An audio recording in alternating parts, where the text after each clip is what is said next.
The president and President Putin, one-on-one summit. He'll bring up Russian meddling, obviously Syria, Crimea, what happens in Crimea, nuclear proliferation, just the general relationship between U.S. and Russia. He's a competitor. He's representing Russia.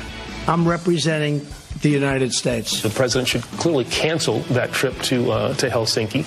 How do you do that? I mean, how does he sit down with Vladimir Putin? When Obama told the president of Russia that they're going to be more flexible, I don't remember the media going nuts over that. It's not about Vladimir Putin. This is about a hatred on the part of never-Trumpers. As Deputy Attorney General Rod Rosenstein announces charges against 12 Russian nationals, House conservatives reportedly moving now to impeach Rosenstein. Rod Rosenstein, not only did he not allow them to access the documents that they've been requesting for over a year, this was the straw that broke the camel's back. I'm going to make sure I bring this home for Pete. Make Helsinki great again. There's some Trump fans here, and they've been letting us know.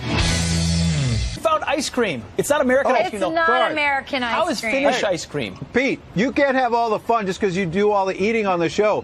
This, by the way, is vegan ice cream, so it's healthier, apparently. That's what they're telling me. I'm going to go with that. Ed goes to Finland and eats vegan ice cream.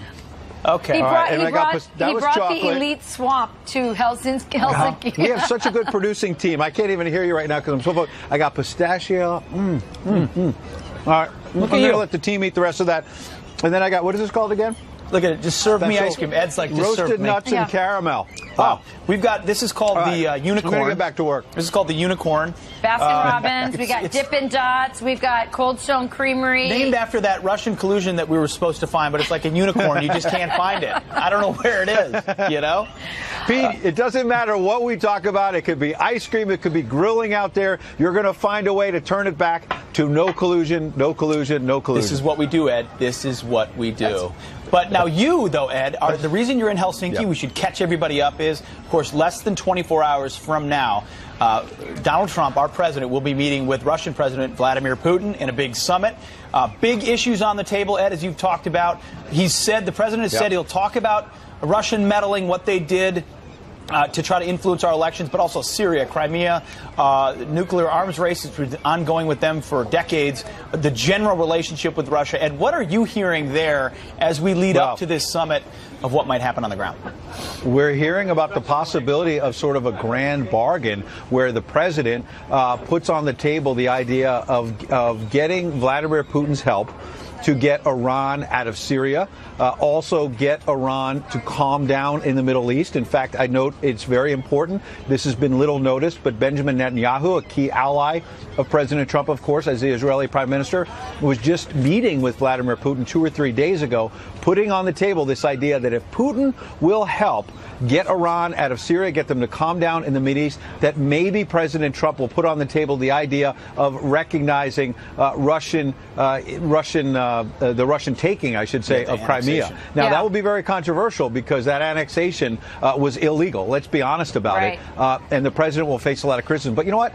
He's going to face criticism no matter what he does. We see that all the time. And here he is saying, let's give peace a chance with Vladimir Putin in terms of potentially having disarmament. And just 4.5 weeks after he said the same with Kim Jong-un in Singapore. So I think we should look at the big picture here and not just what's happening Monday, which is that this president is leading on the world stage.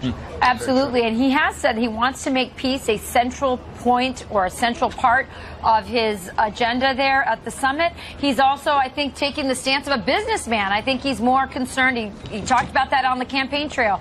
You know, he wants to bring peace around the world and domestic prosperity to Americans. He says that Putin is a competitor and not an enemy. Take a look. He's not my enemy. Is he a friend? No, I don't know him well enough. Ultimately, he's a competitor. He's representing Russia. I'm representing the United States. So, in a sense, we're competitors. Not a question of friend or enemy. He's not my enemy. And hopefully someday, maybe he'll be a friend. You know, it seems like quite a reasonable perspective to take going in. But again, we've had such an endless cascade of accusations of Russian collusion that he's trying to get out from underneath that and say, let's just have a conversation in a relationship and see if the world can be better off for it. Yeah, and if you ignore some of the noise out there, think about what we talk about the Supreme Court quickly. When the president was transparent during the campaign and said, these are the 25 names of the people, he said in the campaign, if I'm elected, I will nominate from this list to the Supreme Court. Yep. Guess what? In the campaign, he also was transparent and said, if I'm elected president, I'm going to try to forge a new relationship with Vladimir Putin. Yes. Have mistakes been made? Yes. Is Putin sometimes a bad person on the world stage? Has he done really bad things? Yes. But if we can make him our friend on some issues like Syria, where, Barack Obama was weak on the world stage, talked about a red line with Syria and didn't enforce it. If we can forge a new relationship with Russia, what's wrong with that? The president said that in the campaign. He's consistent now with what he said then. That's true. And speaking of the previous administration, so you've got Hillary Clinton. She went there with a big reset button in March of 2009, right at the beginning of their administration. Now, the reset button was misspelled, and they interpreted, of course, the reset as an ability to run all over a new, weak, and apologizing American administration. You've got when Barack Obama in the campaign of 2012 said, hey, the 80s called, they want their foreign policy back. And then, of course, you'll remember this conversation right before that election where Barack Obama went to Medvedev and said, here's a message for Vladimir Putin. Listen. This is my last election. Yeah. After my election, I am more flexible. Yeah. Okay. I understand. I transmit this information to Vladimir. So Ed, go ahead. I was just saying, Ed, you're part of the media. Tell me what the reaction would be in the media if that hot mic conversation had been caught with Rachel, Putin what a good question. And Trump. What a great question. I hadn't thought of it that way, which is, what if there's a hot mic moment now?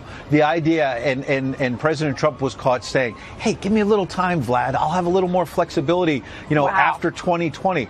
You're right. There'd be a second special counsel, Rachel and Pete. There would be, what does Putin have on this man? He's talking about flexibility. Folks, that's what Barack Obama talked about, number one. And number two, think about how rude that was, frankly, for Barack Obama to say in that debate, the 80s want their foreign policy back. This was not just a political attack. It was suggesting that Romney was all wrong about Russia. It turned out Barack Obama was all wrong about Russia. And take it one step forward when he says the 80s want their foreign policy back because the Cold War's been over for 20 years.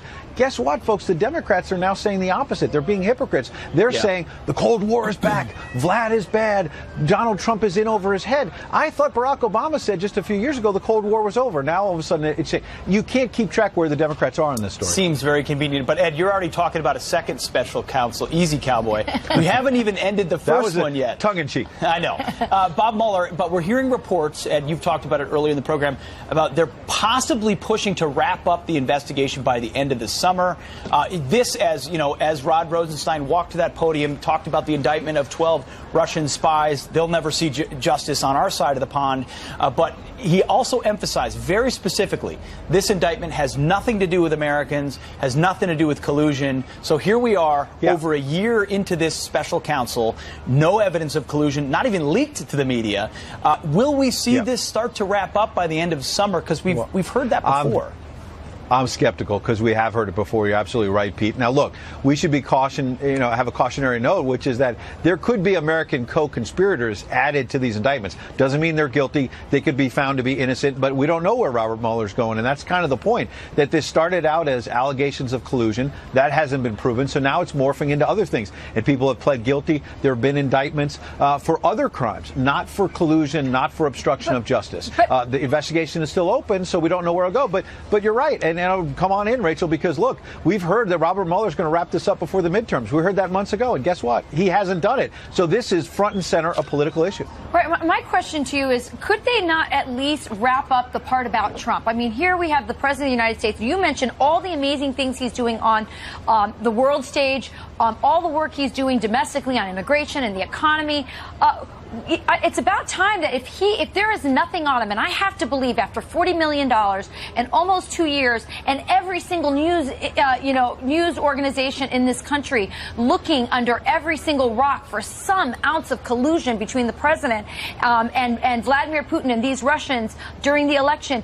If there's nothing there, can't they at least lift that part off of close that part of the investigation and move on and look at what else they did, the Russians did without Donald Trump and his campaign involved? It's possible, but I don't see them realistically doing it, because if you take out that part of the investigation, what's left? Yeah. It's like the bottom will be pulled out of it. And as Pete knows better than anyone, he's been talking about this for a long time. The idea that there is no evidence of collusion, and yet the investigation drags on. What about the fact? Think of it this way, Rachel. When Peter Strzok testified for several hours last week, and I think there were a lot of problems with his testimony, but the Democrats wrapped it up and said, there's nothing to see here. We've already heard from this guy. The Republican idea that there was a problem with the FBI is not a big deal. I think they're wrong about that. But they said, let's move on. That was after one day, Rachel. That was after 1 day of testimony. Here we are, a year and a half into the Mueller investigation, and it's still going. And as you say, they haven't found collusion. So and Mueller's got a credibility gap. There's here. going to be an expiration. A more recent Fox News poll, Ed, you're familiar with it, has shown that a minority of the American people approve of or accept ultimately what the Mueller probe is doing. So even if they were to purport to find some small attachment, which, let's be honest, they've gone after the small fish on the periphery, hoping they might find some connection to Donald Trump. There's going to be no open and shut case and not definitive. And it does undermine the ability of our president to conduct foreign policy in a place like Helsinki, meeting on high stakes issues that really do matter for war and peace in the world.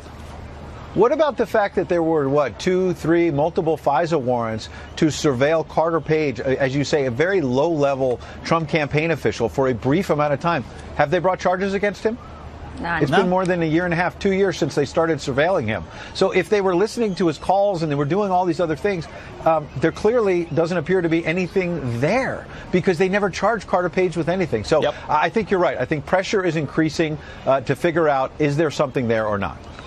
All right, you're right. Ed Henry, enjoy your vegan ice cream. Interesting choice.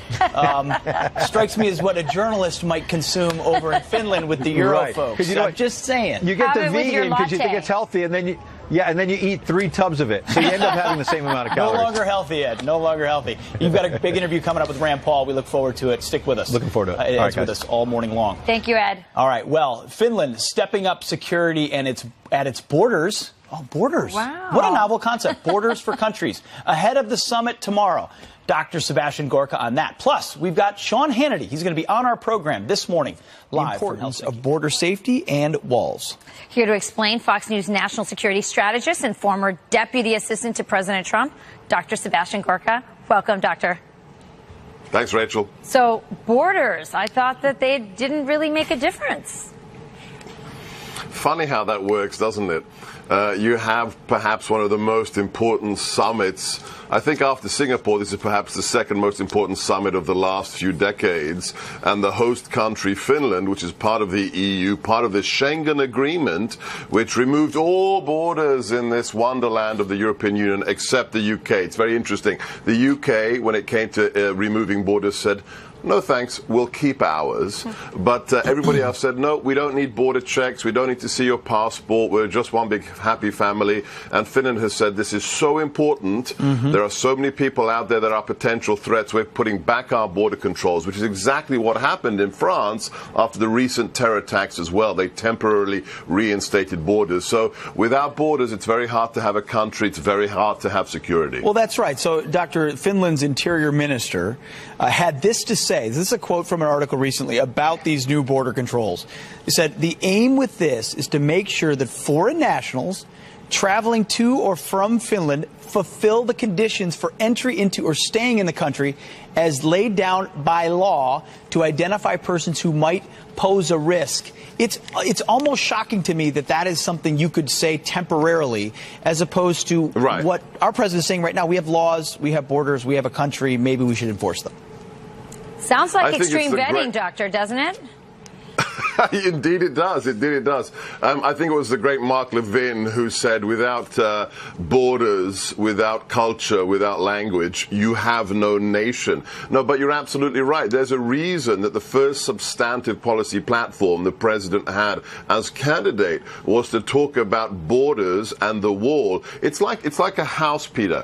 When you go to bed at night, do you lock your door? It's not because you hate everybody outside your house, but it's because because you want to protect the loved ones inside. And the border of a country is its front door. And of course, you want to make sure that the bad people don't come in, especially when you have a target like a summit between the most powerful man in the world, President Trump, and Vladimir Putin. Absolutely. And we've seen those borders erode in Eastern Europe as well because of what Vladimir Putin has attempted to do. I wonder if they'll keep those borders up after. Yeah, we'll Interesting. see. Dr. Sebastian Gorka, thanks for your time. I know you'll be watching the summit Thanks, closely. guys. We'll be back to you. Stay away from that vegan ice cream, okay? I know. What is Ed thinking? Sounds awful. I know. We're going to make him answer for that. Thank you, Doctor. All right, well, coming up, Ainsley will go one-on-one with the U.S. ambassador to Russia. Talk about a guy inside the middle of these talks. John Huntsman, live in Helsinki. Plus, what does Senator Rand Paul think of the Trump-Putin summit? We're going to ask him next. Welcome back. We've got a trio of headlines for you this morning, beginning with a Fox News alert. High-level military talks taking place overnight between the U.S. and North Korea right here at the DMZ. A U.S. official telling Fox News the two sides talked about the return of American service members killed in the Korean War. The military official adding that the talks were productive, but there's still work to be done. The return of American remains was part of the agreement made by President Trump and Kim Jong-un at their summit last month. And in another Fox News alert, Scottish police, they've arrested that 55-year-old paragliding protester, the Greenpeace activist, entering the no-fly zone above the president's Turnberry golf course, reaching a security ring within 200 feet of the president. The unnamed demonstrator expected in court tomorrow, where we'll probably learn his name or her. And California Democrats snub Senator Dianne Feinstein by endorsing her opponent. The state party opting to officially support former state Senator Kevin DeLeon overnight. Remember, he was the author of the Sanctuary Cities bill there. The embarrassing setback coming just 6 weeks after Feinstein defeated DeLeon by 32 points in the June primary. The pair of Democrats, only Democrats on the ballot for this election, will face off in the November midterms in California. Ed, over to you. All right. Thanks, Pete. Over in Helsinki, President Trump's nomination of Brett Kavanaugh back home to replace Justice Anthony Kennedy on the Supreme Court has polarized many in the Senate. But several swing vote senators have kept their opinions about Kavanaugh close to the vest. So where does the Senate stand? Where do some key lawmakers stand at this moment? And will he be confirmed before the midterms? Joining me now, we're lucky to have him live, Kentucky Senator Rand Paul, who is a swing vote on this nomination. Good morning, sir. Good morning, Ed. Thanks for having me. I appreciate it. I know you have some news on Russia, and we're going to get to that in a moment. I want to start on Kavanaugh. There had been some reports that I think were false, suggesting you might be a no vote on Kavanaugh because of your concerns, and you've been very upfront and very strong on civil liberties for many years in the Senate now, and I want to get the case right. Clayman versus Obama in 2013, Kavanaugh, as a federal judge, as you know, wrote that sometimes the special needs of law enforcement, quote, outweighs the intrusion on individual liberty. I know you had concerns about that case and maybe others, but I also understand you have an open mind. So where do you stand? Are you what will it take to get to you to yes on Kavanaugh? At this point, I'm undecided, but I try to weigh this in the perspective of this could be a Clinton nominee versus a Trump nominee. So I am somewhat persuaded to have an open mind because this is President Trump, who did such a great job, with Justice Gorsuch. I am worried, though, and perhaps disappointed that I think Kavanaugh will cancel out Gorsuch's vote on the Fourth Amendment. Kavanaugh said in his opinion in Clayman that basically national security trumps the Fourth Amendment and that the bulk collection, you remember the program that Snowden revealed, that the government was collecting all of our metadata, all of our phone records and storing it in Utah? I mean, millions and millions and millions of pieces of data. Basically, Kavanaugh ruled that he was just fine with it, that basically the national security required it. I disagree completely, and I think if we give up our liberty for security, we may end up with what Franklin said, and that's neither liberty nor security.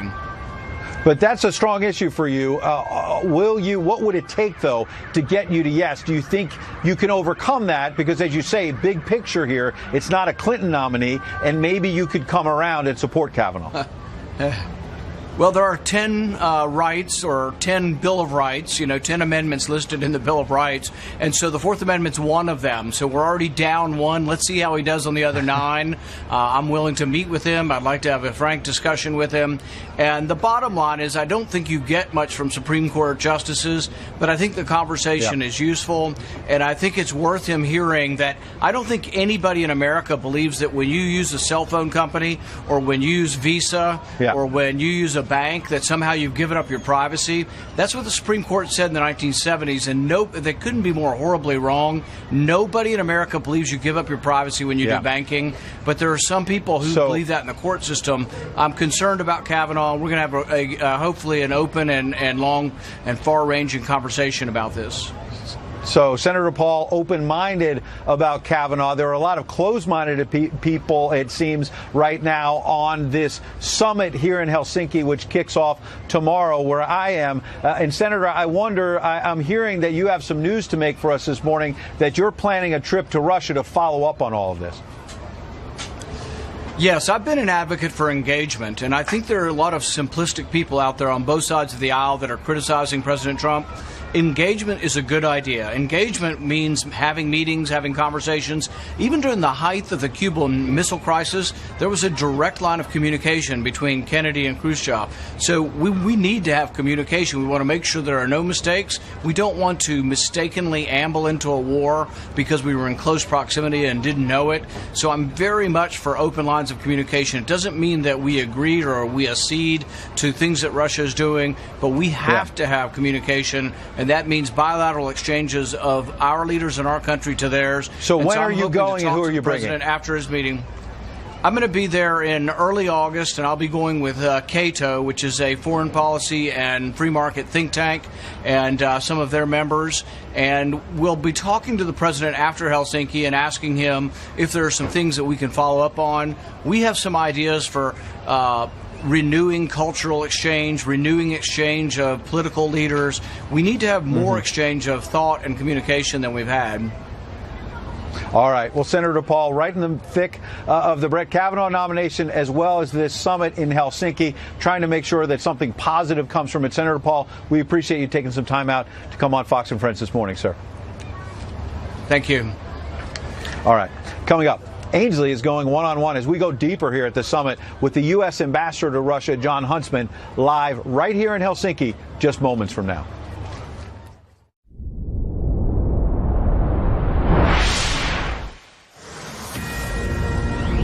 It was mutually agreed. Let's have a meeting. I think it's a good thing to meet. I do believe in meetings. I believe that having a meeting with Chairman Kim was a good thing.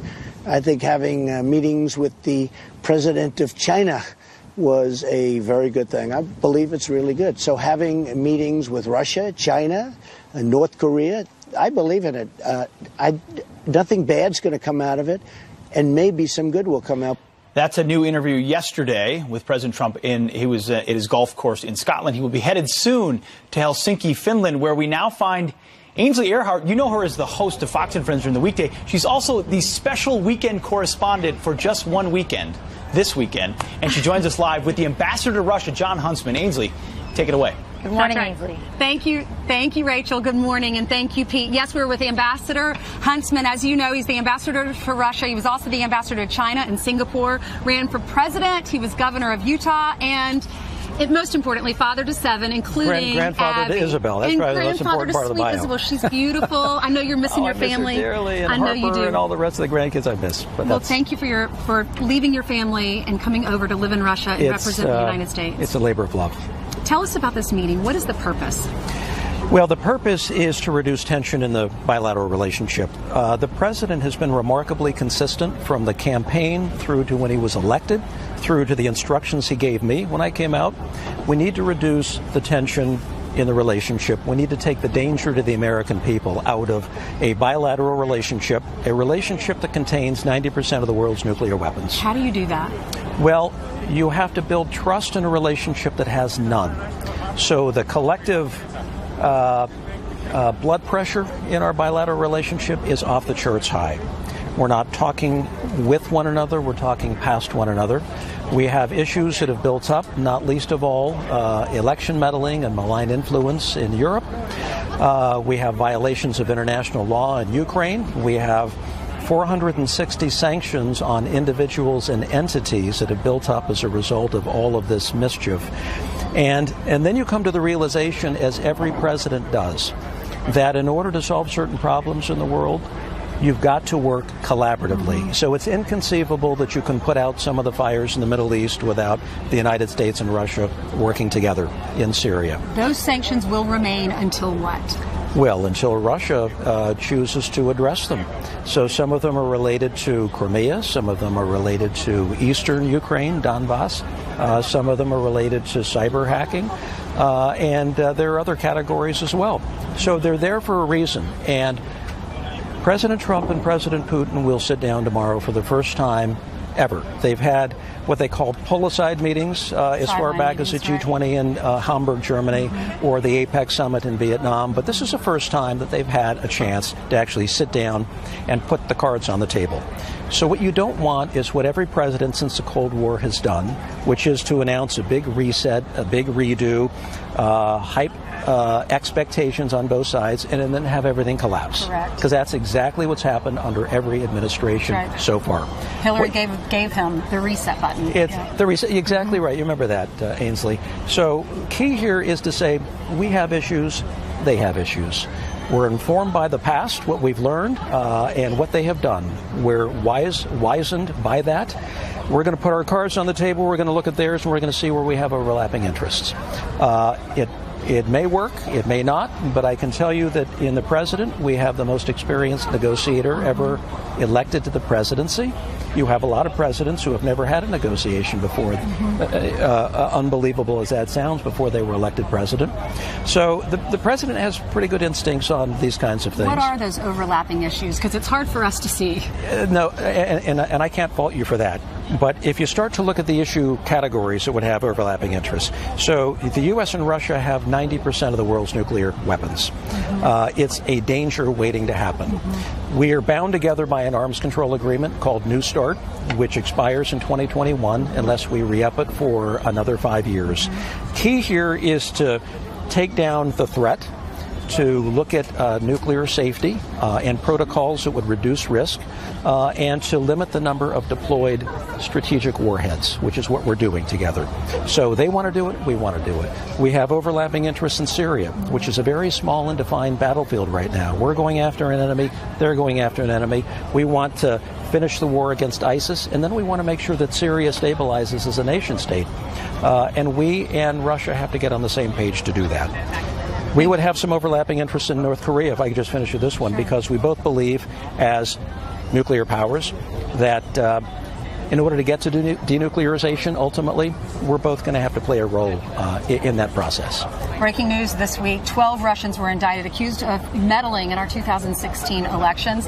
John McCain, your good friend, and a lot of Democrats have said that the summit here tomorrow should be canceled because of this until those 12 are extradited and brought back to America. Will that happen, and do you agree with those individuals? Well, we don't have an extradition treaty with the Russians, so it's highly unlikely that that's going to happen. So they just get away with it? Is there anything else we can do? I guess that can... Well, there are things you can do, and you can talk about that some other time. But should the meeting happen, listen, you're not going to find a clean, clear runway between the United States and Russia where there isn't something happening.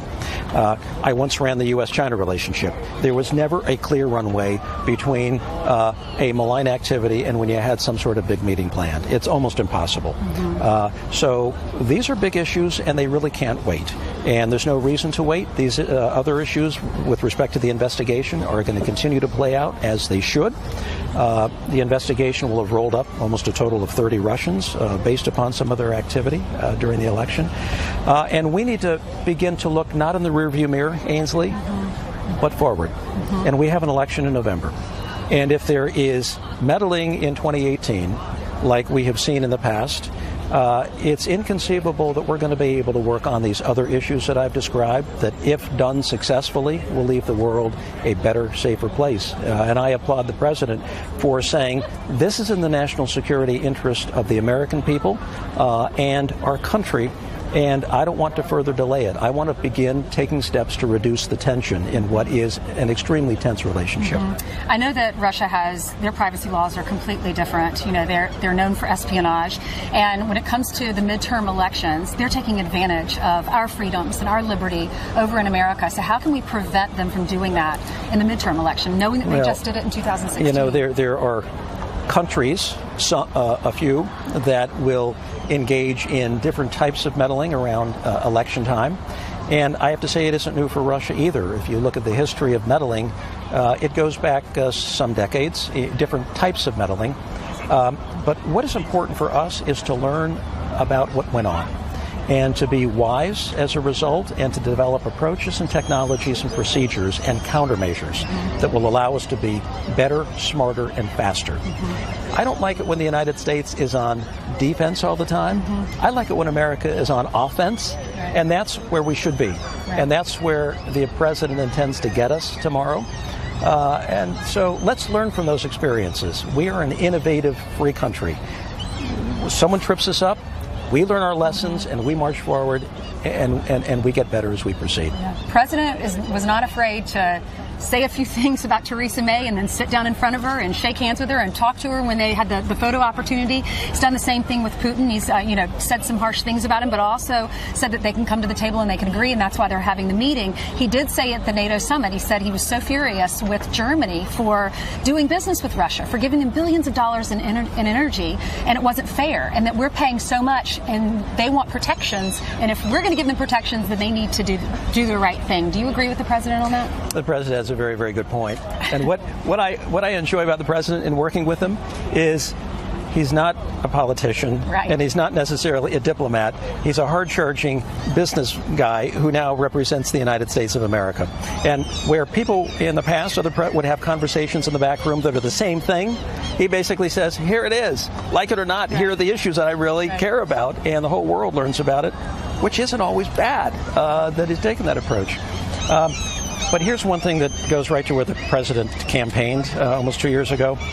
So Russia has almost exclusive market share into certain parts of Europe, including Germany and Turkey, to say nothing of Southern Europe. We're not in the game. Yet we're bringing new product online in the United States in the form of LNG production, faster and cheaper than ever before in history. You can imagine what they would be thinking in Moscow if we were to turn our markets toward Europe and provide people like Germany and Turkey and others an alternative, because right now